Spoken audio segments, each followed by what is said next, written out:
Yo les postos, bienvenue dans cette nouvelle vidéo. Beaucoup de sujets à traiter aujourd'hui. Le match du Paris Saint-Germain dimanche à 13 h contre l'AS Saint-Etienne. Victoire impérative si Paris veut rester en course pour le titre de champion de France. On va voir le groupe qui est encore décimé. Pochettino va devoir faire avec beaucoup d'absents, beaucoup de suspensions. Marquinhos qui pourrait faire son grand retour contre Manchester City. Les infos mercato, le potentiel départ de Messi du FC Barcelone, de Ramos du Real Madrid, l'interview de Pochettino donnée à la presse espagnole où on apprend beaucoup de choses sur des potentielles arrivées, le transfert d'Haaland qui pourrait se concrétiser dans les prochaines semaines, beaucoup de sujets à venir. On va commencer avec le match de dimanche face à l'AS Saint-Etienne au Parc des Princes. On sait que le Paris Saint-Germain a beaucoup de difficultés à domicile cette saison. On espère que ça va s'arranger. Mauricio Pochettino va encore faire face à une pléiade d'absents. Neymar, Idrissa Gueye, Leandro Paredes seront suspendus. Donc deux gros milieux de terrain. Pour moi, Idrissa Gueye, en ayant revu le match contre le Bayern de Munich, a été tout bonnement impressionnant. Pour moi, Idrissa Gueye, c'est l'homme du match. Il retrouve son niveau depuis l'arrivée de Pochettino, il faut le dire. Et vraiment, Idrissa Gueye à ce niveau-là est très important. Il sera donc absent avec Neymar et Paredes qui sont eux aussi suspendus. Marquinhos et Abdou Diallo seront eux forfaits.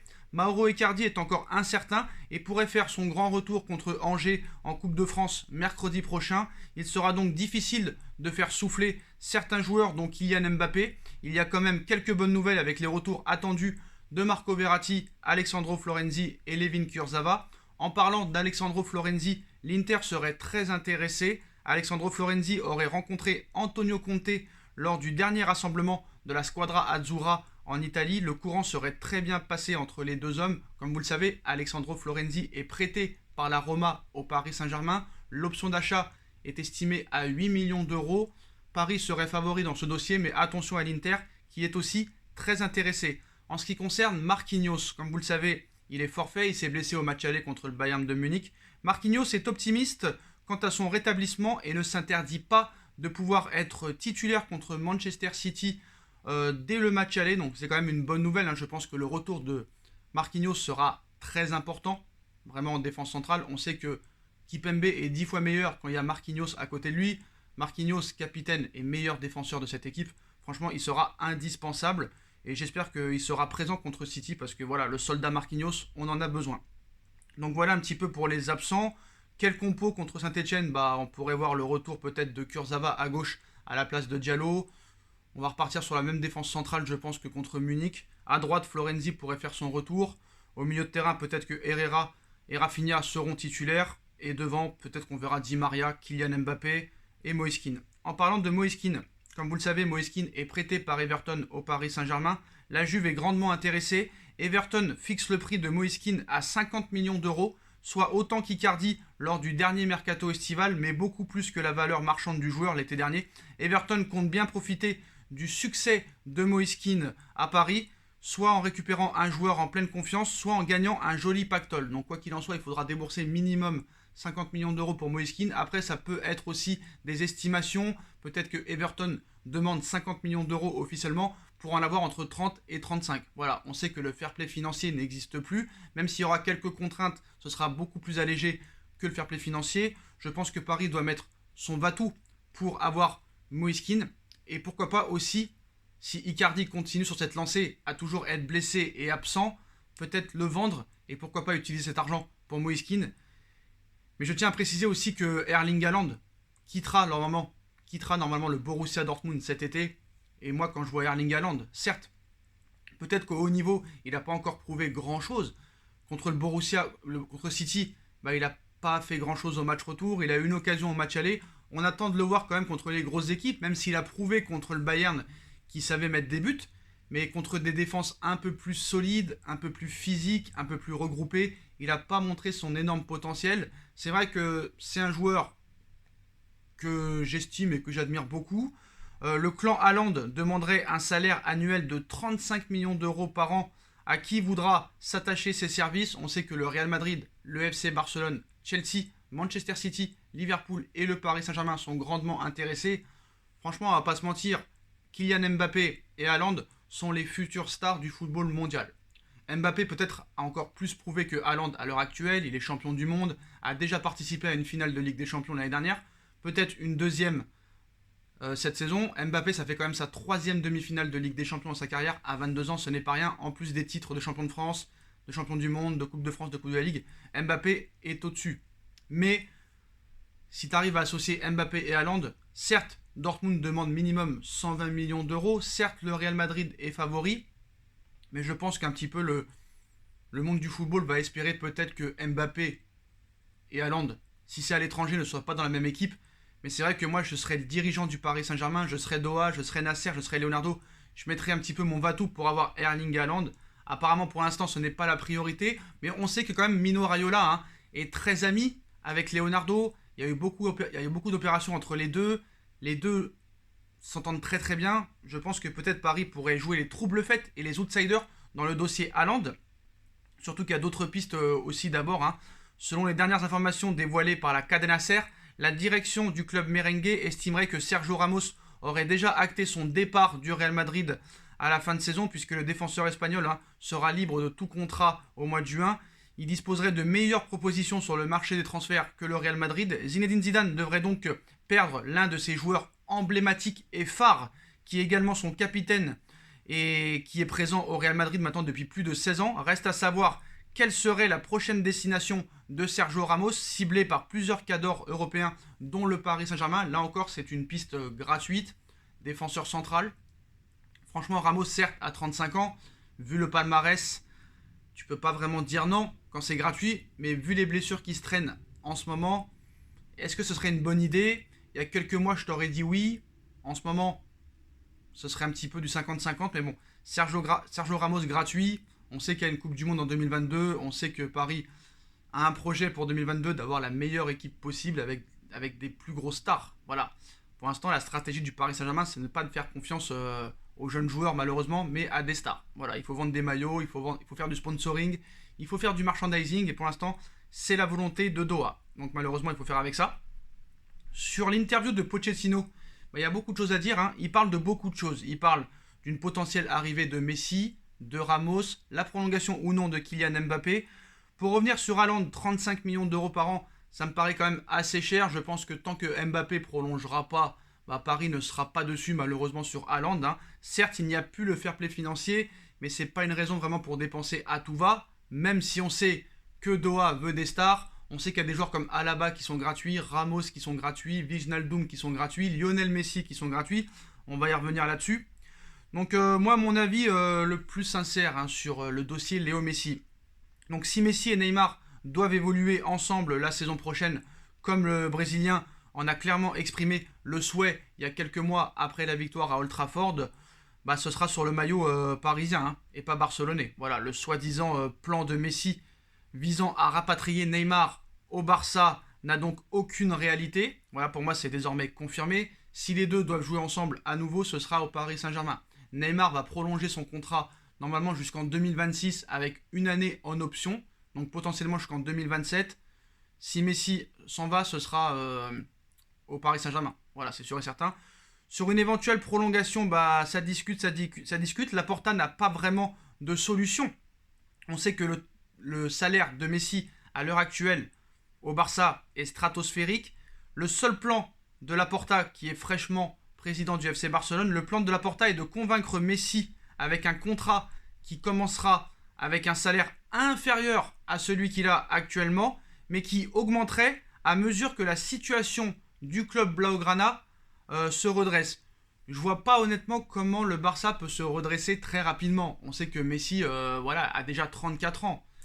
Vu les dettes qu'a le Barça, plus de 1 178 millions d'euros, 500 millions de dettes nettes, il va falloir des ventes. Ça, c'est absolument nécessaire. Et puis, si Messi s'en va, tu te libères du très gros salaire. Et je pense que le départ de Messi du FC Barcelone résoudrait presque 50% des problèmes financiers du Barça. À voir ce qui va se passer.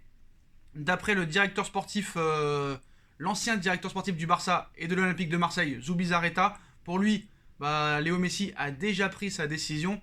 On part vraiment plus vers un départ. Voilà, il y a une Coupe du Monde à aller chercher en 2022, une Copa América en 2021. La Coupe du Monde, comme vous le savez, est à Doha, au Qatar, propriétaire du Paris Saint-Germain. Ce serait un petit peu un symbole. Mais bon, voilà. Peut-être que Messi va aussi prouver que peut-être qu'il n'est pas encore fini. Parce qu'on nous dit beaucoup que Paris voudrait recruter Messi, surtout pour la valeur marchande que lui rapporterait au niveau publicité. Mais lui, Messi voudrait prouver qu'il peut réussir ailleurs, même à 34 ans. Voilà. Donc certes, contre Madrid, il a été inexistant, mais il a prouvé contre Paris, contre l'Atlético, qu'il était encore un très très très très bon joueur de foot. Et peut-être qu'il voudra le prouver ailleurs. Donc maintenant, on en arrive à l'arrivée à l'interview de Maurizio Pochettino, qui est très très intéressante, où on apprend vraiment beaucoup de choses. D'ailleurs, Pochettino nous a dit qu'il y aura bientôt des nouvelles sur Lionel Messi. Donc si Pochettino en parle, c'est qu'il est au courant quand même. Il est entraîneur du Paris Saint-Germain. Il est en contact permanent avec Nasser, le président du PSG, et Leonardo, le directeur sportif. Donc cette interview est assez intéressante. Donc Mbappé, Neymar, Messi, Ramos, Pochettino déballe tout. Maurizio Pochettino a livré son jugement sur les possibles départs et arrivées de Léo Messi et Sergio Ramos et a de nouveau assuré faire tout son possible pour conserver Kylian Mbappé. Donc voilà, c'est des dossiers qui obsèdent l'Espagne. Que vont faire Kylian Mbappé, que vont faire Neymar, Ramos, Haaland, etc. Tous deux en fin de contrat avec le PSG en juin 2022, Mbappé et Neymar officiellement, prolongés ou partir, le Real Madrid ou le FC Barcelone, dès lors que lorsqu'on parle de ces deux-là, on l'envoie au Barça et au Real. Donc Maurizio Pochettino à la main, comme c'était le cas de la Cadena Ser et de son émission El Larguero, on n'hésite pas à lui poser la question. Il répond, l'objectif est de garder les meilleurs joueurs. Le club veut gagner la Ligue des Champions et la capacité de ce club est de garder Neymar et Kylian pour de nombreuses années, a prévenu l'entraîneur du PSG.